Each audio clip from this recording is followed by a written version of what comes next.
वध कर दो इसका। नहीं! तुमने अंततः मुझे, भगवान हिरण्यकशिपु को अपना ईश्वर मान ही लिया।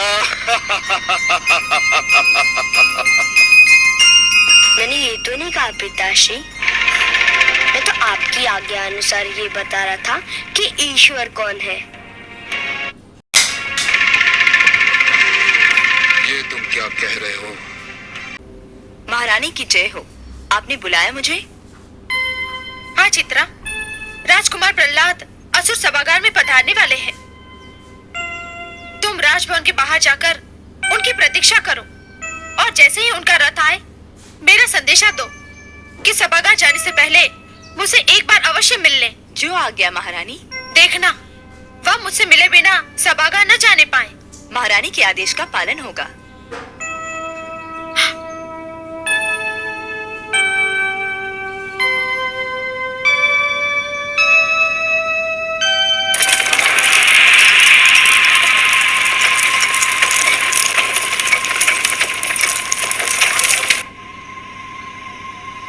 आइए।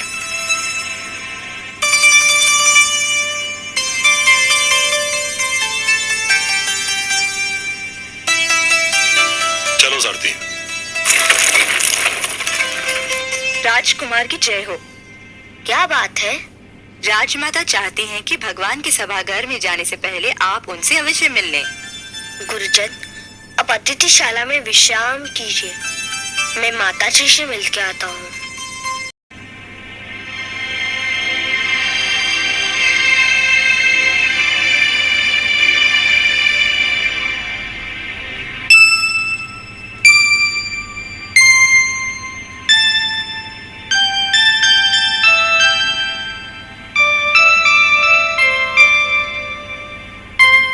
माते, पुत्र,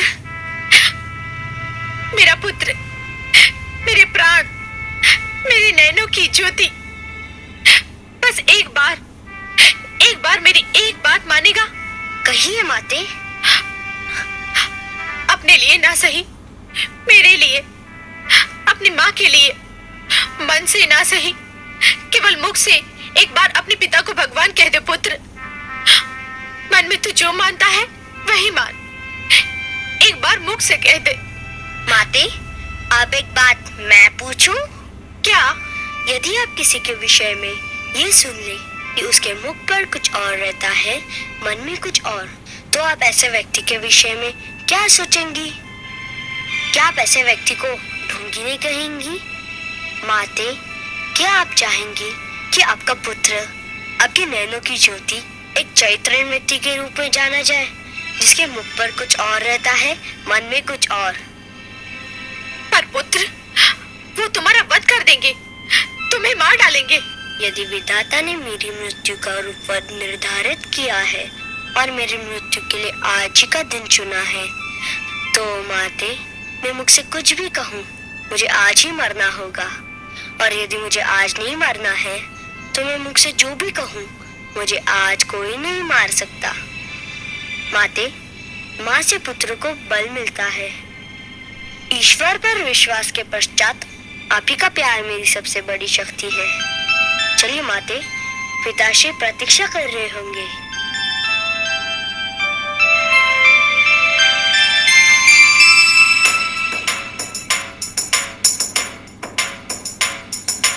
सर्वशक्तिमान भगवान हिरण्यकशिपु की जय हो।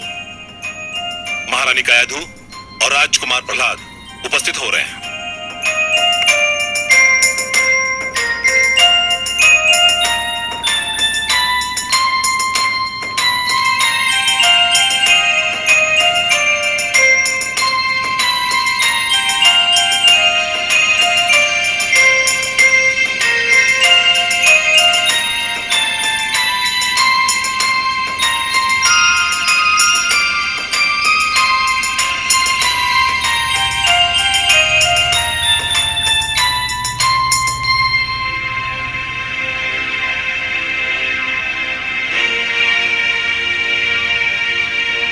पूज्य पिताश्री के दर्शन पाकर धन्य हो गया।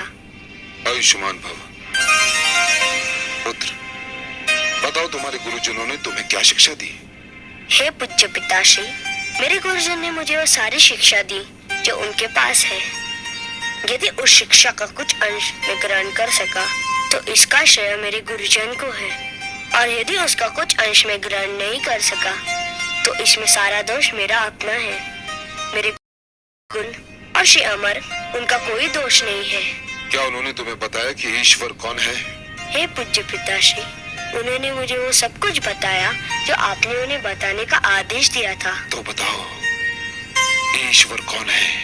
ईश्वर वो है जिसके आगे सब सिर झुकाते हैं।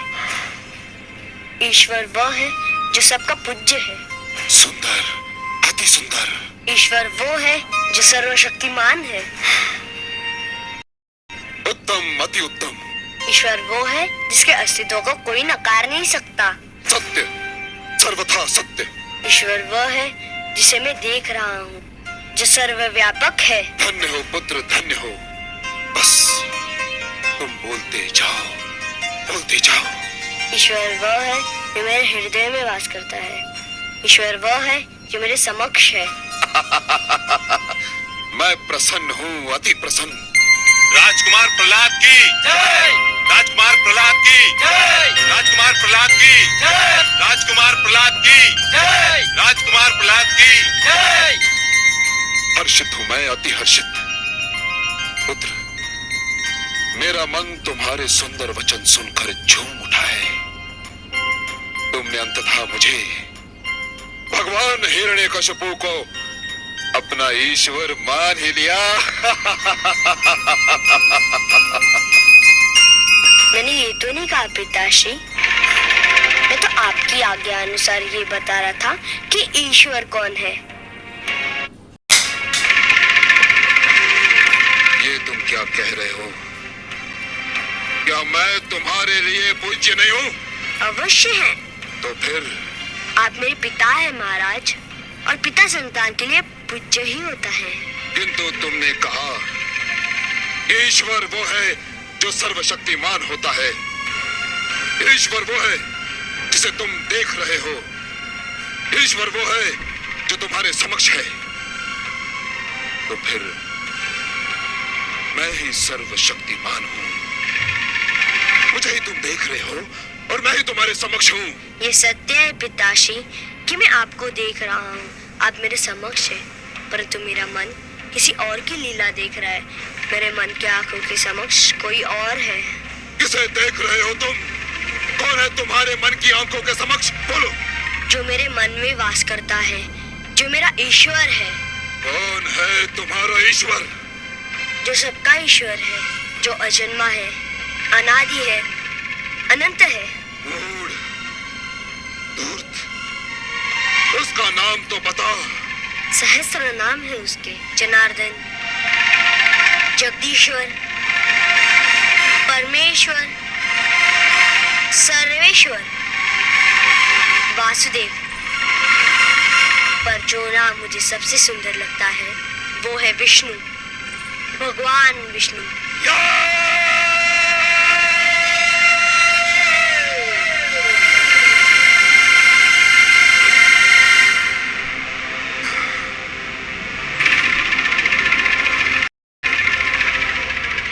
दुर्बुद्धि, दुर्मते, अभागे, किसने दिया तुझको ये उपदेश? किसने दिया? पिताश्री, हृदय में बसे हुए भगवान विष्णु तो जगत के उपदेशक है, परमात्मा है।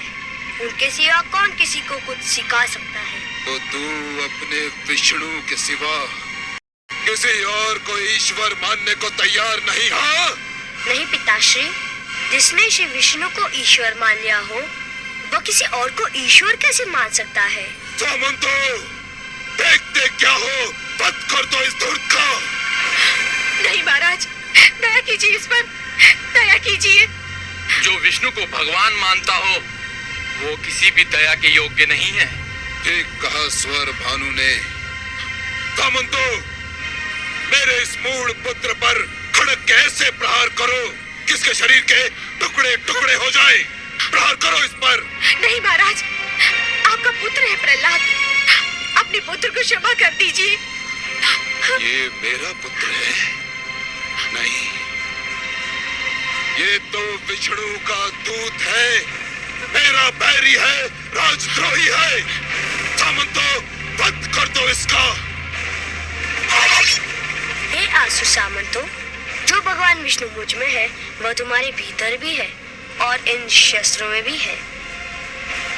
ओम नमो नारायण, ओम नमो भगवते। देखते क्या हो, वध कर दो इसका। क्या हुआ माँ देवी? करुणा सागर, असुर सामंतों के इतने सारे खड्ग और बेचारे प्रहलाद का अकेला कोमल शरीर, कितना अत्याचार हो रहा है, देखा नहीं आपने? और प्रहलाद ने क्या कहा, सुना नहीं आपने? उसने तो कहा कि उन असुरों के भीतर भी मैं हूँ। जब वो भयभीत नहीं है तो आप भयभीत क्यों हैं? तनिक इस अनुपम दृश्य को देखिए तो सही। ओम नमो नारायण, ओम नमो भगवते वासुदेवाय। प्रहार करो इस पे, प्रहार करो।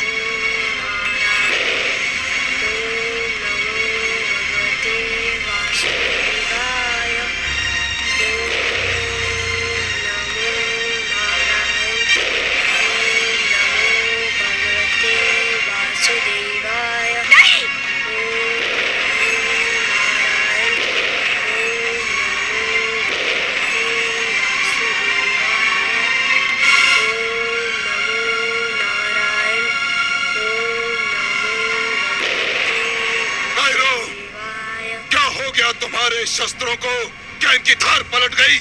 अब खड़े खड़े मेरा मुंह क्या देख रहे हो? समाप्त कर दो मेरे बैरी को, समाप्त कर दो इसे। नहीं, रुक जाइए सामंतगढ़। आपने एक बार प्रयास करके देख लिया, कुछ नहीं बिगाड़ सके मेरे पुत्र का। अब मैं तुम्हें दोबारा प्रयास नहीं करने दूंगी। महारानी, हट जाइए बीच से। मेरे और मेरे शत्रु के बीच आने का किसी को अधिकार नहीं, फिर चाहे वो मेरी पत्नी क्यों ना हो।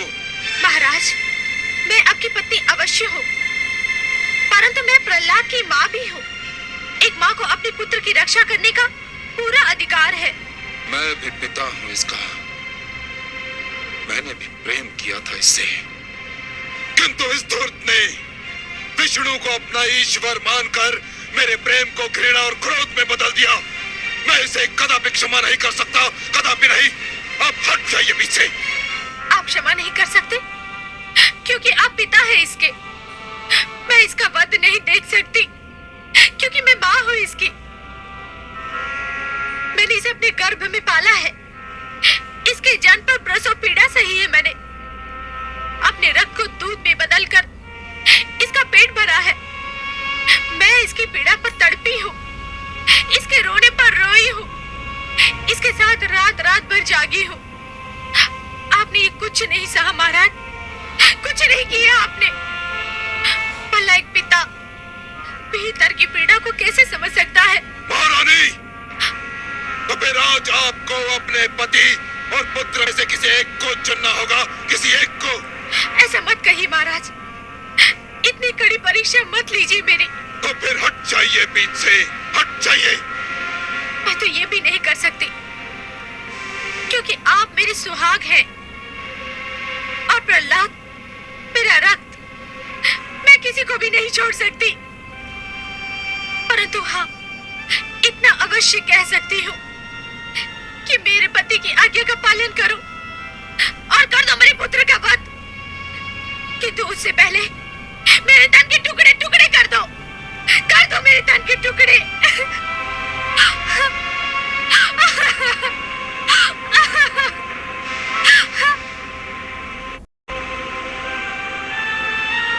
आप रुक क्यों गए? कर दीजिए मेरे पुत्र का वध, अपने भगवान की आज्ञा का पालन करिए।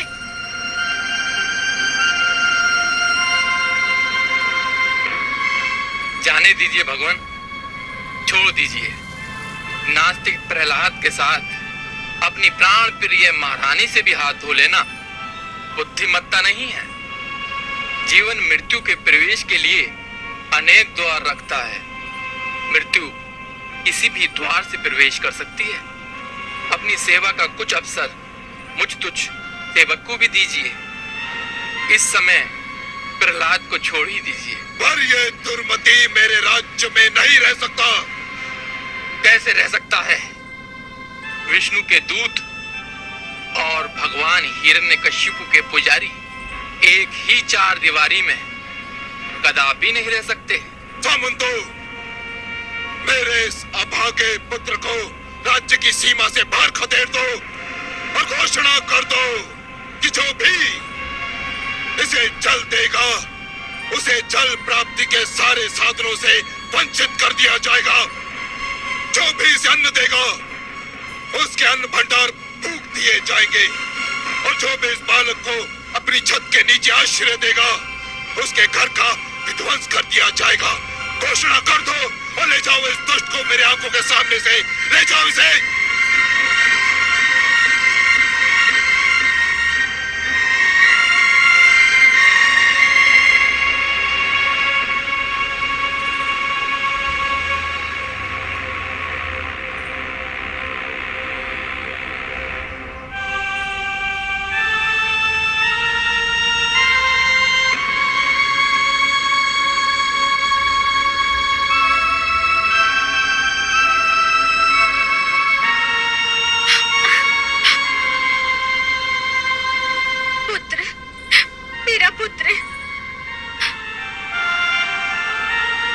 माते, तुमने मातृत्व का धर्म निभाया। संसार ऐसी माताओं को सदा याद रखेगा। मुझे तुम पर गर्व है, तुमसे प्यार है, परंतु मेरी चिंता मत करो। मेरे साथ वही जो विधाता ने मेरे भाग्य में लिख दिया है। मैं अपने पिता के आदेश का पालन कर रहा हूँ, तुमसे दूर जा रहा हूँ। हो सकता है ये सब भी मेरे श्री विष्णु भगवान की इच्छा से हो रहा हो।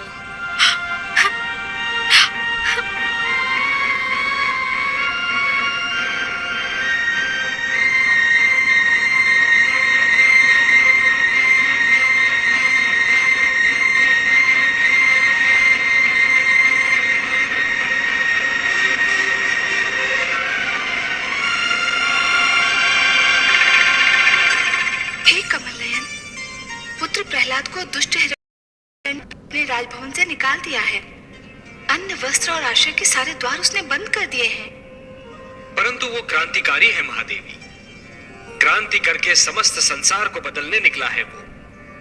अरे महादेवी, जो क्रांति करके समस्त संसार को बदलना चाहता है उसे सबसे पहले स्वयं को बदलना पड़ता है। फूलों की सेज को छोड़कर एक क्रांतिकारी को पथरीली खुरदरी भूमि को अपनी शैया बनाना पड़ता है। राजभवन का सुखद जीवन भूलकर कांटों की राह पर चलना पड़ता है। क्रांति की पहली मांग है त्याग और त्याग की पहली मांग है सहनशीलता। अब देखना यह है महादेवी कि पुत्र प्रहलाद त्याग और सहनशीलता की परीक्षा में कितना सफल होता है। परंतु हे कमल नयन, प्रहलाद तो बिल्कुल अकेला है। उसका साथ देने वाला कोई भी नहीं है। सभी तो उसका विरोध कर रहे हैं। हर क्रांतिकारी शुरू में अकेला ही होता है महादेवी। सारे उसके विरोधी होते हैं, परंतु जैसे जैसे उसके विचारों का ताप बढ़ता जाता है विरोध का हिम पिघलने लगता है। उसके विचारों से सहमत होने वालों की संख्या प्रतिदिन बढ़ती जाती है। हाँ, इसमें समय अवश्य लगता है। पत्थर के कण को रत्न बनने के लिए बहुत यातनाएं झेलनी पड़ती हैं महादेवी। और फिर वो अकेला कहाँ है? उसका विश्वास उसके साथ है, और जहां विश्वास है वहां